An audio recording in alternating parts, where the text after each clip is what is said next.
June 15, 2019. Two best friends since childhood. Sarah Chen, 17, honor roll student bound for UC Berkeley on a marine biology scholarship. Marcus Rodriguez, 18, varsity soccer captain headed to Colorado State on a full ride. Both experienced hikers who'd conquered Bear Creek Trail more times than they could count. That Saturday morning, they grabbed their usual gear. Energy bars, water bottles, first aid kit. Everything routine, everything normal. Sarah kissed her mother goodbye. Marcus fist-bumped his little brother. They had no idea they were walking into a nightmare that would consume 5 years. When twilight came and the Subaru hadn't returned, fear crept in like mountain fog. Sarah's mother, Dr. Elena Chen, called the sheriff at 9:47 p.m., her voice steady but tight. "My daughter hasn't come home."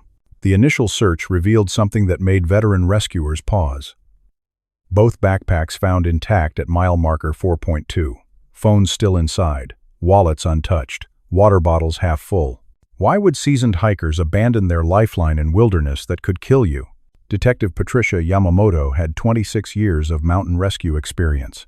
I'd seen accidents, bear attacks, falls, but never anything like this. 2 kids just gone, like they'd been plucked from the earth. 72 hours.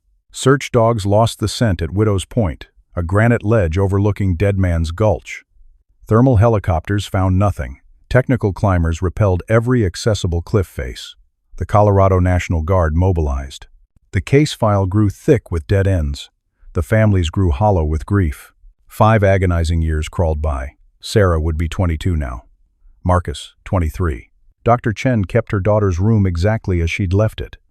Textbooks open, college acceptance letters still pinned to the bulletin board. Marcus's father, Detective Luis Rodriguez, had transferred to missing persons. Couldn't work homicides anymore. Too many families asking questions he couldn't answer. Then April 3, 2024 changed everything. Highway 285 expansion project. Routine excavation work near Bear Creek Access Road. Heavy machinery clearing forest for new guardrails when the excavator's bucket struck something that definitely wasn't bedrock. Construction foreman Mike Torres heard metal scraping metal. Figured we hit old mining equipment. Mountains are full of abandoned claims. But when we cleared the debris, a steel hatch, hidden under decades of overgrowth. And it had been recently used. Federal agents arrived within hours. What they discovered 20 feet underground would rewrite everything investigators thought they knew about Bear Creek Trail. The bunker stretched back 40 feet into the mountainside. Military-grade construction, solar-powered ventilation, and along the walls, dozens of photographs. Hikers, campers, families, all taken with telephoto lenses from hidden positions along popular trails. Agent Sarah Blackhorse had seen disturbing crime scenes before, but this was different. This wasn't random. Someone had been studying these mountains, learning patterns, hunting. But the photographs were just the beginning.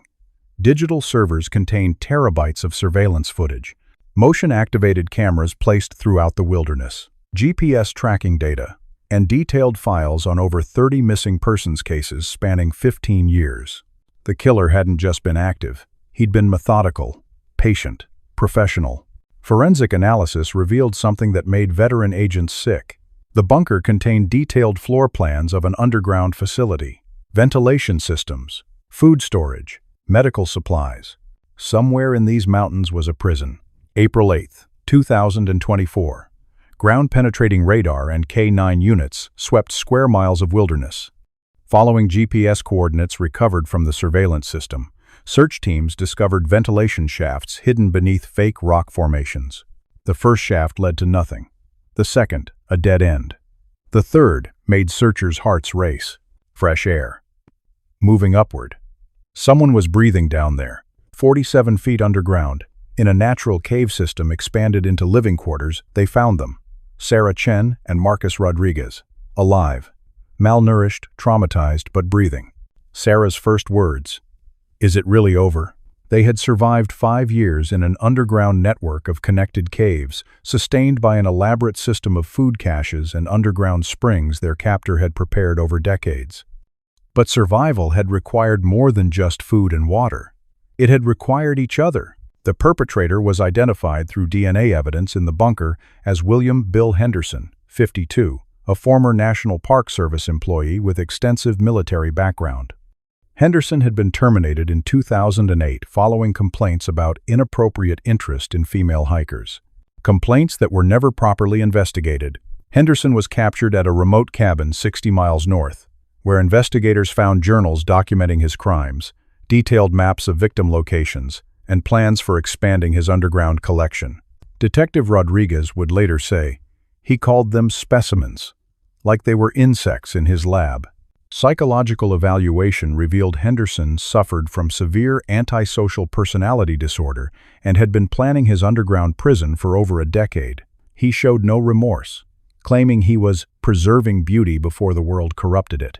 December 15, 2024. William Henderson received 8 consecutive life sentences without possibility of parole. The judge called it one of the most disturbing cases in Colorado criminal history. But for the families, justice wasn't about punishment. It was about having their children home. Sarah is now studying trauma psychology at University of Colorado, determined to help other survivors. Marcus works as a wilderness safety instructor, teaching people to recognize danger signs he wishes he'd known 5 years ago. Dr. Elena Chen keeps Sarah's college acceptance letters framed in her office now, not as memorials, but as proof that dreams deferred aren't always dreams destroyed. Marcus's father never transferred back to homicides. He stayed in missing persons, using his son's case to revolutionize how Colorado handles wilderness disappearances. The scars remain, physical and emotional, but so does something else. Something Henderson never counted on when he built his underground nightmare. Hope. The kind that survives in darkness because it knows someone, somewhere, will never stop looking. We survived because we never stopped believing someone would find us, Marcus said at Henderson's sentencing. And because we had each other, even in the worst moments, friendship was our anchor, Sarah added. He took 5 years from us, but he didn't take our future, and he didn't take each other. Today, Bear Creek Trail has memorial plaques marking where Sarah and Marcus were taken.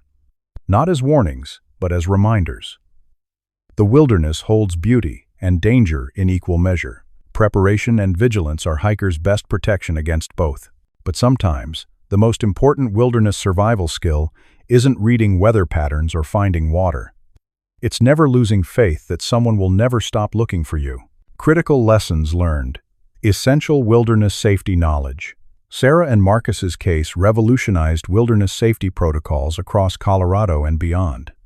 Their 5-year ordeal revealed critical gaps in search and rescue procedures while highlighting the importance of preparation, communication, and community vigilance. The most significant change involves communication plans. Colorado now requires GPS emergency beacons for all backcountry permits, and cellular dead zones have been mapped and marked on official trail guides. Sarah and Marcus always hiked together, which likely saved their lives, but their initial disappearance highlighted how quickly experienced hikers can vanish without proper emergency communication systems. Henderson's extensive surveillance network went undetected for years because it mimicked standard wildlife monitoring equipment. Hikers must now be aware of unusually placed cameras, especially those not marked with official Park Service tags. Any suspicious equipment should be reported immediately to authorities. This case proved that human predators can be more dangerous than natural hazards. The investigation exposed inadequate background check procedures for wilderness personnel. Henderson's dismissal from the Park Service was poorly documented and never shared between agencies. This led to federal legislation requiring comprehensive background checks and interagency information sharing for all wilderness employees, including contractors and volunteers. Traditional search techniques proved insufficient for detecting underground structures.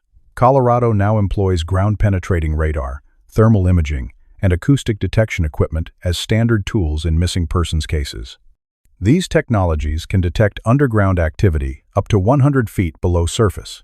Henderson's methodical approach revealed that traditional search time frames were inadequate for predatory cases. Search protocols now continue active investigation for minimum 2 years, with cold case reviews every 5 years using advancing technology. The psychological aspect of Sarah and Marcus's survival contributed to new understanding of trauma bonding, shared survival mechanisms, and recovery processes. Mental health support is now mandatory for all wilderness rescue survivors, regardless of circumstances. Local hiking communities maintain digital alert networks, sharing real-time information about suspicious activity, missing persons, and safety concerns. These grassroots systems have prevented at least 12 potential abductions since Henderson's arrest. Modern GPS technology, satellite communication, and emergency location systems have dramatically improved search success rates. However, technology must be paired with awareness and preparation. The wilderness remains one of our greatest treasures, but it can hide human monsters alongside natural dangers. Community vigilance and proper preparation remain our strongest defenses against those who would exploit our love of nature for evil purposes. Sarah and Marcus's story proves that survival sometimes depends less on wilderness skills and more on never giving up hope that rescue will come. The mountains of Colorado still keep secrets, but now we're better equipped to uncover them before they claim more lives.